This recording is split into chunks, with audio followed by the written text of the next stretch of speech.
बिस्मिल्लाहिर्रहमानिर्रहीम। Voice of अरबू देखने और सुनने वालों, आपको मेज़बान असमत शाह मशवानी की तरफ से अस्सलाम वालेकुम। आज हम जिस मौजू पर जाग में जिस मौजू पर बात करने जा रहे हैं वो एक इस्लाम से वाबस्ता एक हसास मौजू है और एक ऐसा मौजू है कि जिस पर जितना भी हम बोलें कम है। इन दिनों फ्रांसीसी सदर की तरफ से जो तौहीन रिसालत की गई है और जिसका तमाम मुसलमानों को दिली दुख हुआ है, इस पे आज हमारे साथ तजिया निगार और हालात से बाखबर रहने वाले जनाब चंगेज़ खान मौजूद हैं। और चंगेज़ खान को हालात हादरा से ज़्यादा वाक़िफ़ इसलिए कि इनकी कोशिश होती है कि मुल्क की जो किरदार है उसमें अपना भी किरदार अदा करें। आज इनसे हम पूछते हैं कि ये जो तौहीन रिसालत है या जिस तरह इस्लाम के साथ ये अक्सर ये मजाक हो जाता है और ये इस्लाम दुश्मन अक्सर ये किसी न किसी मौके पे एक ऐसा शोशा छोड़ देते हैं, एक ऐसी बात कर देते हैं जिस तरह के अभी नौज़ुबिल्लाह इन्होंने जो नबी सल्लल्लाहु अलैहि वसल्लम के खाके बनाए। हालांकि अल्लाह ने नबी सल्लल्लाहु अलैहि वसल्लम का साया तक नहीं बनाया तो ये खाके क्या बना लेंगे। लेकिन ये दुनिया में शर फैलाने वाले ये ऐसे ही लोग होते हैं और जो फ्रांसीसी सदर है ये शामिल है दुनिया में शर और फसाद फैलाने वाले। तो चंगेज़ भाई, आज हमारे नाज़रीन भी बताएं कि ये जो गुस्ताखाना खाके हैं या गुस्ताखाना ये जो शोशे छोड़ते हैं, इसकी क्या तारीख है और इसके पीछे क्या चीज़ कारफरमा है कि जिससे ये मुसलमानों को तंग करते हैं, इनकी दिल आज़ारी करते हैं, मुसलमानों को उभारते हैं। थैंक यू मशवानी भाई, आपने दोबारा यहाँ पे मौजूद हैं और इस बार जो हमारा टॉपिक है वो सियासत से हट के और हमारा इसमें मजहबी पहलू है, क्योंकि इस वक्त जो दुनिया में मुसलमान हैं उन सब की दिल आज़ारी हुई और इस पे बोलना हर मुसलमान का फ़र्ज है कि वो अपने लेवल पे इस पे ज़रूर बात करे, एहतजाज रिकॉर्ड करवाए और इस पे बोले। अभी आपका सवाल बड़ा ज़बरदस्त है कि ये इसकी तारीख क्या है और ये यूरोप में अमूमन इस तरह के वाक़यात क्यों हो रहे हैं कि वो मुसलमानों को टारगेट कर रहे हैं और ख़ास तौर पे उस मामले को, उस हसास मामले को टारगेट कर रहे हैं जिसमें उनको पता है कि हर मुसलमान जो वो अपनी जान तक कुर्बान कर सकते हैं। तो यहाँ पे मैं ये बात करूँगा कि फ्रांस चूँकि इस सारे मामले में इस वक्त जो है वो टॉप पे है और अगर आप तारीख का मुशाहिदा करें, मुताला करें तो फ्रांस में ये जसारत पहले भी होती रही है। तो ये जो मौजूदा हालात हैं, जो अभी दोबारा ये मामला हुआ, ये कोई नया नहीं है। ये नहीं है कि उन्होंने पहली बार किया, ये पहले भी की है। और फ्रांस जो है, फ्रांस से पहले स्वीडन में हुआ, डेनमार्क में हुआ, इन्होंने भी यही काम किया। तो ये जो है ये उन्हीं वाक़यात का तसलसल है और इसकी मैं आपको वजह बताता हूँ। पहले तो मैं आपको ये बताता हूँ कि फ्रांस ऐसा क्यों करता है। अगर आप देखें इनकलाब फ्रांस जो था वो 1781 में इनकलाब फ्रांस जब आया, उसकी वजह क्या थी?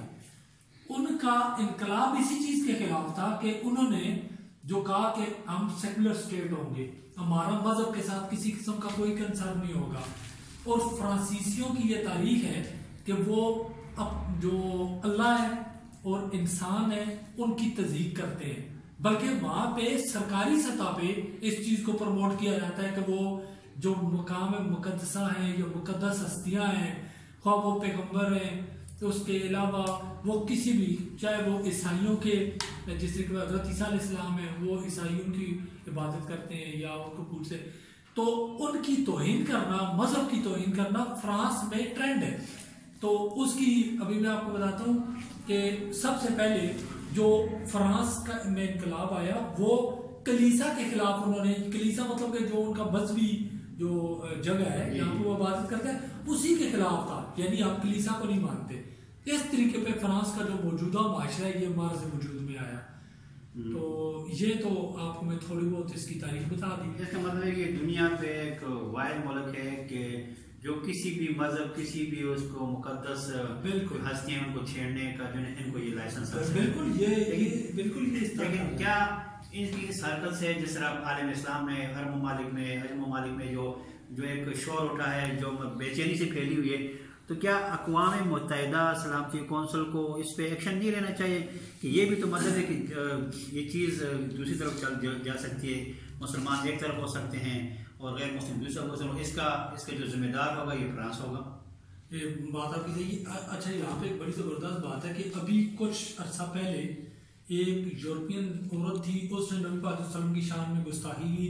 उसके खिलाफ वहाँ पे जो मुस्लिम कम्युनिटी थी वो चले गई यूरोपियन कोर्ट ऑफ जस्टिस में। तो वहाँ पे यूरोपियन कोर्ट ऑफ जस्टिस के जो 50 जजेस थे उनका मुतफ़िका ये फैसला आया कि नबी पाक सल्लल्लाहु अलैहि वसल्लम की या किसी भी पैगंबर की तौहीन जो है वो नाकाबिल बर्दाश्त और काबिल दस्तंदाजी जुर्म है। इस पे उन्होंने जो उनकी अदालत थी लोकल, उसके फैसले को ना सिर्फ बहाल किया बल्कि उस औरत को उन्होंने 350 यूरो जो है वो जुर्माना किया। ये नहीं है कि वहाँ पे जो है वो सब लोग ही ऐसे। इस्लामी ममालिक को क्या करना चाहिए? मैं अभी आपको इस बात का भी जवाब दूंगा, लेकिन मैं आपको ये बताता हूँ कि ये जो मौजूदा ये मामला हुआ है ये क्यों हुआ है। हुआ ये कि ये सबसे पहले एक कार्टूनिस्ट था, वो मलून जिसका नाम जान काबो था, उसने सबसे पहले ये जो है ना ये नाउजुबिल्ला ये कार्टून खाके बनाए। उसके बाद जो एक मैगजीन था, चार्ली एब्डो मैगजीन है फ्रांस का, उसने जो है इन खाकों को 2005 और 6 में ये शाया किया। 2006 में जब उन्होंने इन खाकों को शाया किया तो इसके खिलाफ मुस्लिम दुनिया में एक बहुत मजबूत आवाज उठी। और जो हम कहते हैं कि जानसारान इस्लाम थे, जिनका मेरे समेत साहब का यही है कि हम अपने नबी पाक सल्लल्लाहु अलैहि वसल्लम की हुर्मत पे, नामूस पे अगर हमारी जान चली जाए तो ये तो हमारे लिए बाइस एजाज है। 2015 तक ये मामला इन्होंने कुछ रोक दिया क्योंकि शोर शराबा जब मुस्लिम कम्युनिटी में, मुसलमानों में, मुस्लिम कंट्रीज में ज़्यादा हुआ तो इन्होंने ये काम रोक दिया। उसके बाद 2015 में इसी चार्ली एब्डो मैगजीन ने दोबारा ये खाके शाया करने की जसारत की, जिसके खिलाफ जो मुसलमान वहाँ पे कुछ जानबाज थे वो आए, उन्होंने इस चार्ली एब्डो मैगजीन के जो दफ्तर था उस पर हमला किया, मुसल्लह हमला। उसमें ये जो मलून था जिसका मैंने नाम लिया जान काबू, ये वहीं पे कत्ल हो गया और इसके साथ जो 12 लोग और थे मलून जो उसके अखबार के दफ्तर में मुलाजिम थे, वो सारे 12 लोग भी मार गए। उसके बाद ये कन्फ्लिक्ट जो था मुसलमानों और इन लांचियों के दरमियान जो था ये ज्यादा हो गया। उसके बाद ये काम थोड़े अर्से के लिए रुक गया। फिर दोबारा ये हुआ कि वहां पे एक स्कूल टीचर था फ्रांस में, उस स्कूल टीचर ने वही वाले खाके जो कि जान काबो वाले जो खाके थे वो उसने अपनी क्लास में दिखाए। वहां पे जो मुस्लिम बच्चे थे उन्होंने जाकर अपने घरों में बताया कि ये मामला है कि एक बंदा है वो नबी पाक सल्लल्लाहु अलैहि वसल्लम की शान में गुस्ताखी कर रहा है। तो वहां से एक चीचन जानबाज आया तो उसने उस मलून को अभी कोई 2 हफ्ते पहले तो उसको वहां पे कत्ल किया और उसका सर जो है वो हाथ में पकड़ के अल्लाह अकबर के नारे लगाए। तो उसके बाद ये जो फ्रांसीसी सदर है एमनुएल मैक्रोन, इसने उसके एजुटेशन में नहीं कि इसने उस बंदे को क्यों कत्ल किया मुसलमान ने, इसने कहा कि सरकारी सतह पे जो 2 बड़ी बिल्डिंग्स है इन पे नाउजुबिल्लाह इन हकों को शाया किया जाए।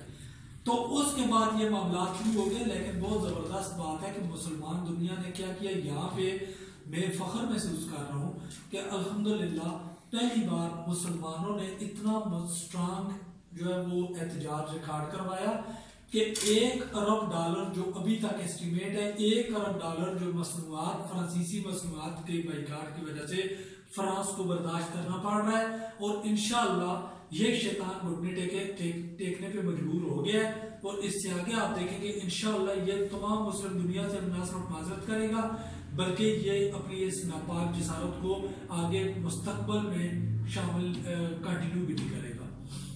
और इंशाअल्लाह जितने भी ऐसे मलून दुनिया में आए हैं अल्लाह ने उनका इंजाम ऐसे किया कि दुनिया को सबक मिल गया है। इस मलून का भी इंशाअल्लाह इंजाम वही होगा, बिल्कुल ऐसे जिस तरह पहले हुआ था। आगे मुस्तकबल में हम ये काम किस तरह रोकते हैं और ये काम हो क्यों रहे, ये बड़ा एक इंटरेस्टिंग बात है कि ये काम हो क्यों रहे।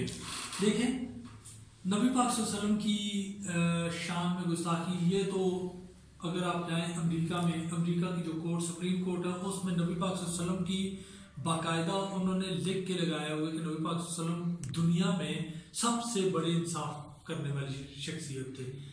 ये सब मानते हैं ईसाइयों की अपनी किताबों में ये लिखा हुआ है नबी पाक सल्लल्लाहु अलैहि वसल्लम के बारे में। जो पैगंबर थे उन्होंने हज़रत मूसा अलैहिस्सलाम, हज़रत ईसा अलैहिस्सलाम, सब पैगंबर जो थे उन्होंने नबी पाक सल्लल्लाहु अलैहि वसल्लम के आने की विसाल, जो दुनिया में आने की उन्होंने बिशारत दी थी।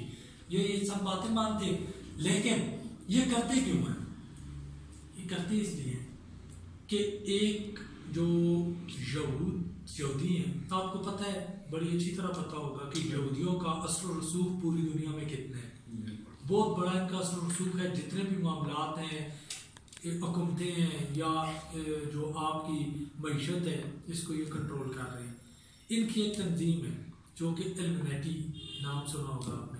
इल्यूमिनेटी एक तंजीम है जो कि किंग मेकर टाइप है, जो अपने नुमाइंदों को जो है वो जो अपने मफादात के तहफ़्फ़ुज़ करने वालों को ये इक़्तिदार ताकत में लेके आते हैं।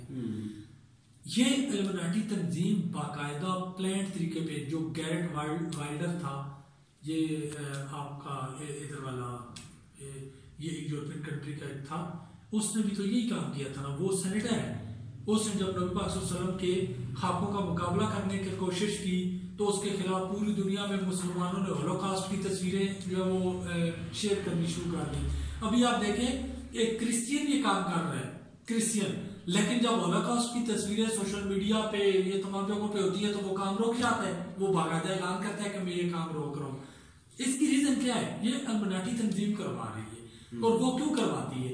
तो इसलिए करवाती है कि नबी पाक सल्लल्लाहु अलैहि वसल्लम हमारे लिए जो है मुसलमानों के लिए इताअत की अलामत है कि हम मुसलमान, कुरान और नबी पाक सल्लल्लाहु अलैहि वसल्लम के बाद अल्लाह यही हमारा है तो मुसलमान है। तो वो ये देखना चाहते हैं कि मुसलमानों में अपने नबी पाक सल्लल्लाहु अलैहि वसल्लम के बारे में कितनी तकलीफ, कितना दर्द है और इनमें कितना ईमान बाकी है। असल मकसद ये। अब इसका मकसद इनको क्या? हिटलर की भी बात कर रहा था कि वो होलोकॉस्ट की बात नहीं करने देते। बाकायदा फ्रांस में और यूरोपियन कंट्रीज में इस पे कानून साजी है कि आप होलोकॉस्ट की और इनके बारे में बात नहीं कर सकते, लेकिन नबी पाक सल्लल्लाहु अलैहि वसल्लम की शान में गुस्ताखी ये करते हैं। और उसकी वजह ये है कि ये मुसलमानों का मोहब्बत का लेवल चेक करना चाह रहे हैं। वो ये चाहते हैं इस तरह के वाक़यात हों, हम ये काम करें, मुसलमान उठें, उठ के ज़ाहिर है वो उसको कत्ल करेंगे। ये फिर इल्यूमिनेटी जो है पूरी दुनिया में एक प्रोपेगेंडा करेगी कि मुसलमान दहशतगर्द हैं, मुसलमान दहशतगर्द हैं। हमारे जो अपने यहाँ पे लाल बत्ती वाले ये सेकुलर, ये उसकी हिमायत में बोलते हैं। फिर नतीजा क्या होगा कि हम जी जो इस्लाम है उसके बारे में जो है वो ये पुरतशद्दद मजहब का करके, तो फिर हम ऐसे किसी मजहब का, ये दजाल की आमद के मामलात है सारे, कि हम कहेंगे जी के इंसानियत सबसे बड़ा मजहब है। उसके बाद जब दजाल आएगा तो ईमान चूंकि लोगों के कमजोर होंगे तो दजाल की हमायत में लोग ज्यादा से ज्यादा जो है वो उसकी तरफ शिफ्ट हो जाएंगे। ये असल इनका एजेंडा है। बहरहाल हकीकत ये है कि ये लोग मुसलमानों को मुतहद होना चाहते हैं, या मुसलमानों के जज्बात से खेल कर मुसलमानों में इंतशार पैदा करना चाहते हैं। और इस किस्म के उनको पता है कि तमाम मुसलमान जो है अपने नबी पर, मोहम्मद मुस्तफ़ा सल्लल्लाहु अलैहि वसल्लम पर जान देने से भी दलेल करते हो, ये हमारा ईमान है। और इंशाअल्लाह इन मलहूनों की ये जो साजिशें हैं, ये जो हरकत हैं, इससे ना इस्लाम को नुकसान पहुँचेगा, ना कुरान को, और ना मोहम्मद सल्लल्लाहु अलैहि वसल्लम की शान में को कहीं नहीं आएगी। वो तो अल्लाह के आखिरी नबी थे जिसे सारी किताबें, चारों किताबें मानती हैं, लेकिन ये जो नहीं मानते हैं, ये वो लोग हैं कि ये दुनिया में शर फैलाने और फसाद के बायस बनते हैं। और ये फ्रांसीसी सदर और सरकारी सतह में काम कर रहा है। इसका मतलब है कि ये प्री प्लान साजिश है और इसका अंजाम भी ये देखा। मैं वॉइस ऑफ मणिपुर के प्लेटफॉर्म से ये सबको ये मशवरा दूंगा कि नबी पाक सल्लल्लाहु अलैहि वसल्लम की मोहब्बत में फ्रांसीसी चीज़ों का बाइकाट करें। जिस चीज का हमारे इल्म में है, जिसका नहीं है उसके बारे में आप पता करें, देखें और उसका बाइकाट करें। ये हमारे ईमान कैसे हैं, क्योंकि इससे बड़ी चीज, इससे बड़ी तकलीफदेह चीज पर मुसलमानों के लिए और नहीं हो सकती। आप अपने अपने लेवल पे इनका बाइकाट करें ताकि हम इनको माशी नुकसान पहुंचाएं। और इनको यही तरीका है, यही इनकी मौत है। बजाय इसके कि उनको गालियां देने से कोई फर्क नहीं पड़ता है। इनको माशी तौर पे तमाम जो मुसलमान ममालिक हैं उनका बाइकाट करें तो ये खुद ज़मीन पे आ जाएगा, ये खुद घुटने टेक देगा और दूसरा कोई मुल्क इसे नहीं करेगा। इसके साथ हमारे प्रोग्राम होगा खत्म होता है। इजाज़त चाहते हैं। अल्लाह हाफ़िज़।